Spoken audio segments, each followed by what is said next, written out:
Assalamualaikum warahmatullahi wabarakatuh. Alhamdulillahilladzi wakafa. Asyhadu an la ilaha illallah wahdahu la syarikalah. Wa asyhadu anna Muhammadan abduhu wa rasuluhu alladzi la nabiyya ba'dah. Masya Allahu kan wa ma lam yasha' lam yakun, la haula wa la quwwata illa billahil aliyyil azim. Qala Allah Ta'ala fil Qur'anil Karim, a'udzu billahi minasy syaithanir rajim. Bismillahirrahmanirrahim. Ya ayyuhalladzina amanu taqullaha haqqa tuqatih wa la tamutunna illa wa antum muslimun. Alhamdulillah, bersyukur kita kepada Allah Subhanahu wa taala pada kesempatan siang hari ini. Kita masih dipertemukan oleh Allah Subhanahu wa taala walaupun melalui grup online atau grup WA.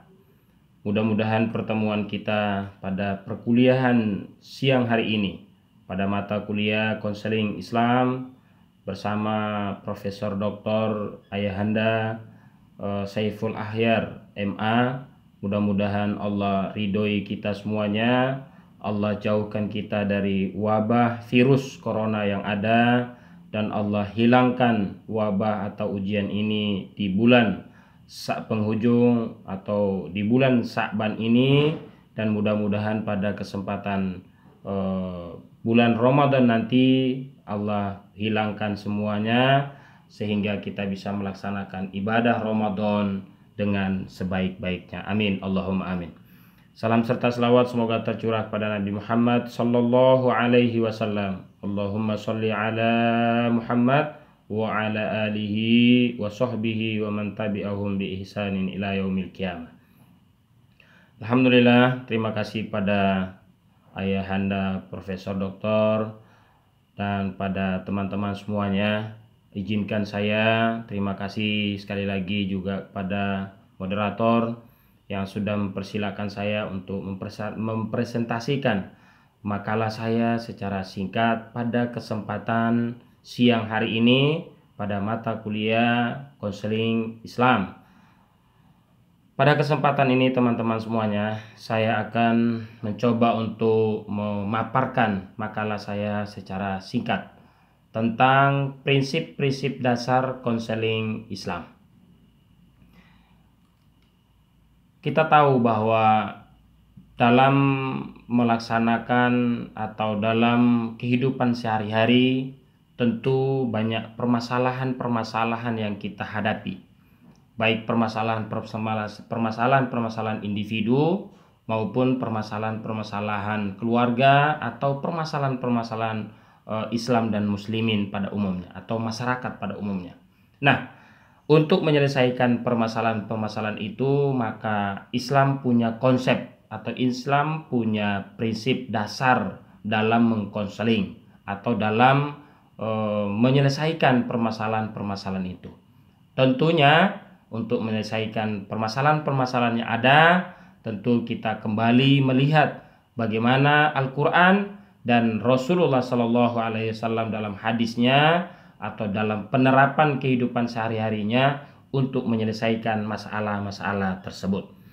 Kita sepakati pada pertemuan-pertemuan sebelumnya bahwa memang tokoh atau bapak konselor yaitu Rasulullah SAW. Beliau dengan hidayah, beliau dengan petunjuk Allah Subhanahu wa taala yaitu Al-Quran, beliau bisa menyelesaikan berbagai problematika hidup, berbagai ujian yang datang baik dari orang Islam sendiri maupun lebih-lebih orang-orang di luar Islam. Akan perjuangan beliau menorehkan tinta emas keislaman sehingga hari ini bisa kita rasakan semuanya. Teman-teman yang saya muliakan karena Allah dan saya cintai karena Allah Subhanahu wa taala, terutama kepada ayahanda kami pada kesempatan siang hari ini yang sudi kiranya tetap bersedia untuk membimbing kami, membina kami, mengarahkan kami, mengajarkan kami akan ilmu-ilmu yang ada pada diri Profesor, sehingga dengan harapan kami mudah-mudahan kedepannya kami bisa menjadi generasi pengganti ayahanda Prof, untuk bisa menyelesaikan atau untuk bisa mengatasi permasalahan-permasalahan minimal, permasalahan yang ada di dunia pendidikan. Pada kesempatan ini saya akan mengulas secara singkat bagaimana tentang prinsip dasar konseling Islam itu sendiri. Namun pada pembahasan atau di bab yang kedua, bab yang pertama tadi yaitu pendahuluan, di bab yang kedua yang pertama tentang pengertian bimbingan konseling. Walaupun mohon maaf, tentang pengertian bimbingan konseling itu sendiri sudah dibahas oleh pemakalah sebelumnya, sebelum kita libur virus corona waktu itu. Namun di sini saya sengaja singgung sedikit. Di sini dalam literatur bahasa Arab kata konseling disebut al-irsyad atau al-istisaro, dan kata bimbingan disebut at-tauji. Dengan demikian maka dialih bahasakan menjadi at-tauji wa al-arisad atau at-tauji wa al-istisaro. Secara etimologi kata irsad berarti al-huda. Nah, dalam bahasa Indonesia berarti petunjuk. Sedangkan kata istisaro berarti talaba min al-masuro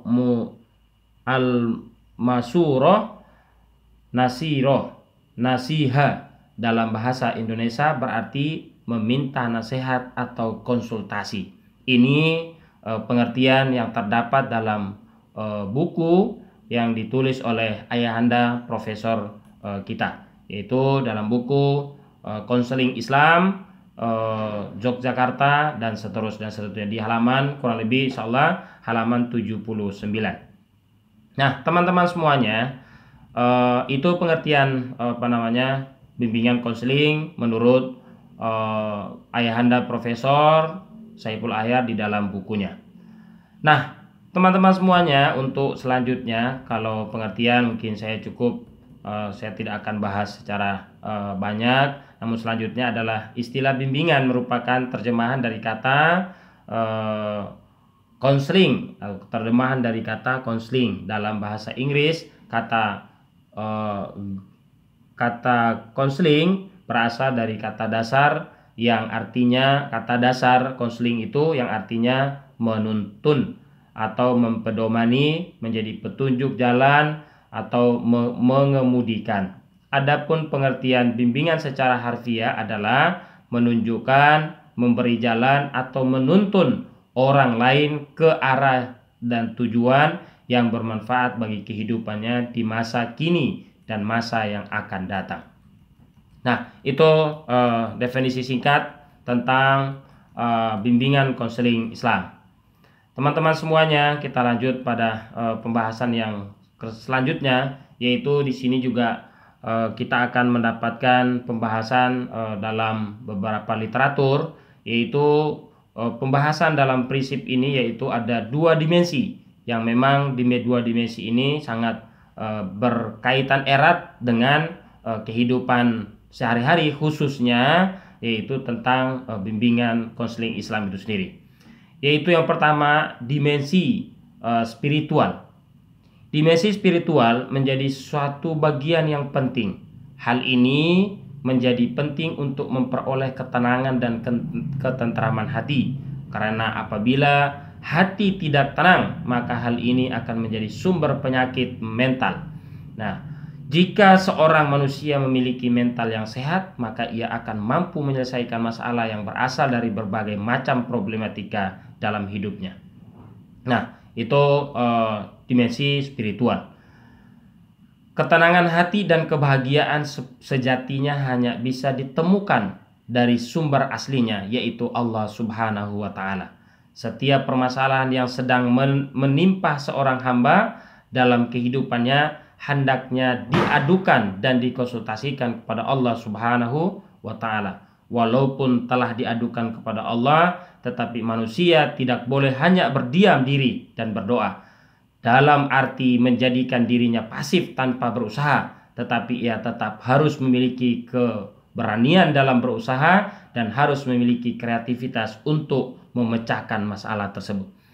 teman-teman semuanya, karena memang ujian problematika hidup memang Allah sudah jelaskan dalam kalamnya, dalam firman-Nya Allah Subhanahu wa taala, sebagaimana terdapat dalam Quran surat Al-Baqarah. Allah Subhanahu wa taala jelaskan di sana bahwa a'udzubillahi minasyaitonirrajim, bismillahirrahmanirrahim, ya ayyuhalladzina amanusta'inu bis-sabri was-shalah, ya ayyuhalladzina amanusbiru wasobiru warobitu, diantaranya. Nah, ayat-ayat yang selainnya, ya ayyuhalladzina amanusta'inu bis-sabri was-shalah, dan seterusnya. Nah, wahai orang-orang yang beriman, jadikanlah sabar dan sholat itu menjadi penolong bagi diri kamu sendiri. Nah, karena memang dengan kesabaran itulah, dengan sabar dan sholat itulah, insya Allah semua permasalahan-permasalahan hidup yang ada insya Allah akan dengan sendirinya terselesaikan. Kalau memang kita yakin bahwa semua ujian itu datangnya dari Allah dan akan mendapatkan petunjuk dari Allah Subhanahu wa taala akan permasalahan-permasalahan itu. Teman-teman yang saya cintai karena Allah Subhanahu wa taala, yang kedua yaitu dimensi material.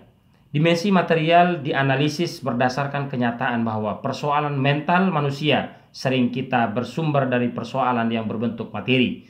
Misalnya ketika ada orang yang kehilangan barang yang disayanginya, maka ia merasa sakit hati. Dari situ dapat kita tarik kesimpulan bahwa karena masalah yang berbentuk materi tersebut dapat mengakibatkan timbulnya sakit mental. Dalam hal ini pemahaman akan masalah material diperlukan untuk mendiagnosa dan menyembuhkan penyakit mental tersebut. Karena memang para teman-teman semuanya, bahwa memang masalah mental ini merupakan sebuah fitur manusia. Ketika ia kehilangan seorang yang ia sayangi, atau kehilangan seseorang yang ia cintai, istrinya, anaknya, orang tuanya, kalau dipanggil oleh Allah Subhanahu wa taala contohnya, pasti akan terganggu mental, akan terganggu hatinya, ketenangan jiwanya, tidak terima, seolah-olah tidak terima akan ujian dari Allah Subhanahu wa taala tersebut. Namun kita tahu bahwa sesungguhnya semuanya datangnya dari Allah Subhanahu wa taala dan akan kembali kepada Allah Subhanahu wa taala. Wala nabluwannakum bisyai'in minal khauf wal ju' minas samarati dan seterusnya. Teman-teman semuanya silakan disambung ayatnya yang terdapat dalam Quran surat Al-Baqarah. Di penghujung di ayat selanjutnya bahwa inna lillahi wa inna ilaihi rajiun, bahwa sesungguhnya kita semuanya datangnya dari Allah dan kita akan kembali menghadap Allah Subhanahu wa taala. Kaitan atau literatur ayat tersebut, rangkaian ayat tersebut menjelaskan bahwa bagaimana orang beriman sabar dalam menghadapi musibah-musibah, dalam menghadapi ujian-ujian, baik ujian kelaparan, ujian kekurangan harta, ujian hilangnya nyawa orang yang kita cintai, karena memang sesungguhnya bahwa semuanya datangnya dari Allah, baik ujian-ujian tersebut maupun kembalinya juga kepada Allah Subhanahu wa taala. Sesungguhnya manusia tidak punya daya dan kekuatan. La haula wala quwata illa billahil aliyyul azim. Teman-teman yang saya cintai karena Allah Subhanahu wa taala, tujuan konseling Islam, teman-teman semuanya, secara garis besar tujuan konseling Islam dapat dirumuskan sebagai upaya dalam membantu individu mewujudkan dirinya sebagai manusia seutuhnya agar mencapai kebahagiaan hidup di dunia dan di akhirat. Teman-teman semuanya, untuk tujuan konseling Islam saya tidak akan bahas satu persatu, tidak akan membaca satu persatu. Silakan, sudah ada di makalah. Silakan kita telaah, kita teliti, kita baca masing-masing untuk bisa memberikan tanggapan, saran, kritik, pertanyaan, dengan tujuan untuk bisa memudahkan saya atau menambah khazanah dalam kehidupan saya, wawasan dalam pribadi saya dan para teman-teman semuanya. Selanjutnya yang keempat, asas konseling Islam. Asas yang dimaksud sebagai kaidah, ketentuan yang diterapkan serta dijadikan landasan dan pedoman penyelenggaraan konseling Islam itu sendiri. Nah, Asas yang pertama adalah asas ketauhidan. Layanan konseling Islam harus dilaksanakan atas dasar prinsip ketuhanan yang Maha Esa, prinsip tauhid, bahwa yakin Allah Subhanahu wa taala adalah satu, dan harus berangkat dari dasar ketauhidan menuju manusia yang mentauhidkan Allah sesuai dengan hakikat Islam sebagai agama tauhid. Seluruh prosesnya harus pula berlangsung secara tauhid sebagai awal dan akhir dari hidup dan kehidupan manusia itu sendiri. Teman-teman yang saya muliakan karena Allah Subhanahu wa taala, sebagaimana Allah Subhanahu wa taala menjelaskan dalam kalamnya, dalam firman-Nya, a'udzubillahi minasyaitonirrajim, bismillahirrahmanirrahim. Ya kul huwallahu ahad, Allahus samad, lam yalid wa lam yulad wa lam yakul lahu kufuwan ahad. Ayat ini walaupun ayat yang begitu pendek, namun makna yang begitu luas dalam urusan ilmu tauhid atau ketauhidan kita semuanya. Mudah-mudahan dari sinilah kita bisa pahami bahwa memang kita semuanya, semua permasalahan yang ada bukan datangnya dari manusia, tapi manusia hanya sebagai penyebab datangnya atau munculnya masalah tersebut. Namun secara tauhid, sesungguhnya masalah itu datangnya dari Allah Subhanahu wa taala, dan pasti bagi orang yang beriman yakin bahwa semua permasalahan yang ada pasti akan ada solusi-solusi. Namun untuk mendapatkan solusi-solusi penyelesaian perlu pengorbanan, perlu usaha, perlu keseriusan kita sebagai manusia untuk mendapatkan solusi atau petunjuk dari Allah Subhanahu wa taala tersebut. Selanjutnya yang kedua, asas amalia.